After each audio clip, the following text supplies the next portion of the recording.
Wasohonere Bobunga Kivumbi avunaanibwa omusango gwa terrorism. Terrorism mu Luganda bwe butujju.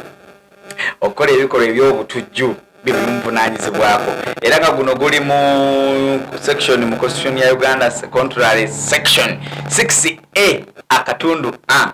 Ate ne section 3 akatundu O of the Anti-Terrorism Act.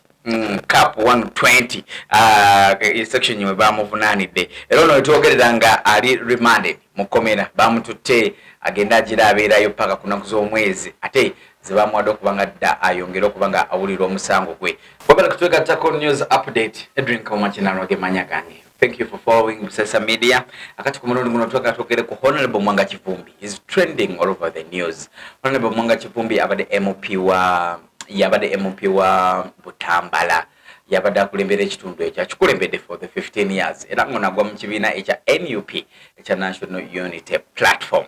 Wetwogerera nga amawulire gaaso agakusooka okufuluma g'abantu abawerera ddala kumpi 7 abafiira mu kitundu ekyo ate nga bafiira mu maka ga Honorable Mwanga Kivumbi era nga kigambibwa nti mu garagi mwe bafiira. Then naye amawulire amalala ne gafuluma ate era agava eri polisi nga bagamba nti tiimu ya Honorable Mwanga Kivumbi mwavaamu ba hooligan abalumba polisi nga baagala okugirwanyisa bakole ebitagendera ku mateeka. So polisi okwetaasa neza n'amasasi ne bafa. Netuwulira ne president ng'akyogerako n'agamba nti era Honorable Mwanga Kivumbi oba oliawo yayina abayaaye abaayagala okulwanyisa polisi ate polisi ne retaliating neza omuliro. So abantu abo musanvu kwe kufa. So stories zikya contradiction kikyeruli ekya happening e Butambala naye ndowooza abagenda maaso n'okubanga bakinoonyerezaako. Ono president yagamba nti bano bajja facing amateeka bavunaanibwe kweja emisango gye baba bakoze. Era twogerera nti olunaku lwakyalumu ne bagenda mu maka ga Honorable Mwanga Kivumbi Chat matulutulu ne bamupiikingayo. Era ne bamuvuga ne bamuleeta e Kampala n'asula ku polisi ya Kiralu Road gye yasula.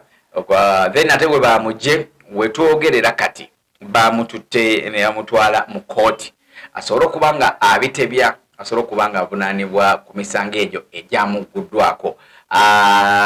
Jjukira nti amateeka ga Uganda gagamba nti osigala nga omusango gw'okuvunaanibwako nga kooti emaze okusalira naye osigala nga okyavunaanibwa buvunaanibwa. So Honorable Mwanga Kivumbi avunaanibwa omusango gwa terrorism.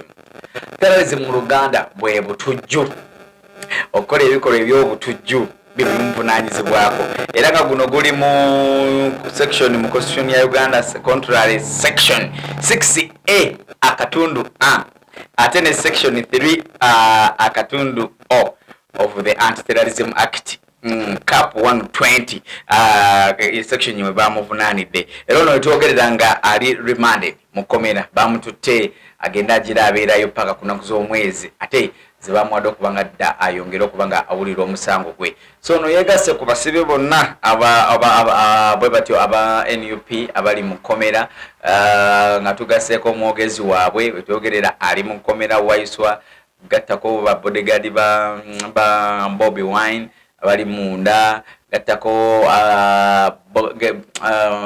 gayo no Bobby Yanga ali munda Sauda Madada ono mwana we Busoga. Oh my god bangi nnyo abasibe abaliyo. So abagenda maaso n'okuvunaanibwa emisango ginaabasinga nga babasalira ginaabatte gye basinze nga babata. So byemu kubigenda maaso mu kibuga Kampala katumusabire tulabe nga ate bino ensonga azivaamu. Jjukira it's been a while emyaka gibadde nga 15 giweze kati sofa 15 buli tuva mu bululu abayo ba MP bakwata tujjukirako bakwata ow'Ennakawa mabegako eri kwali kulonda kwa around yali 226 220 bakwatako MP w'Ennakawa awo akati ate ne tujja mu 220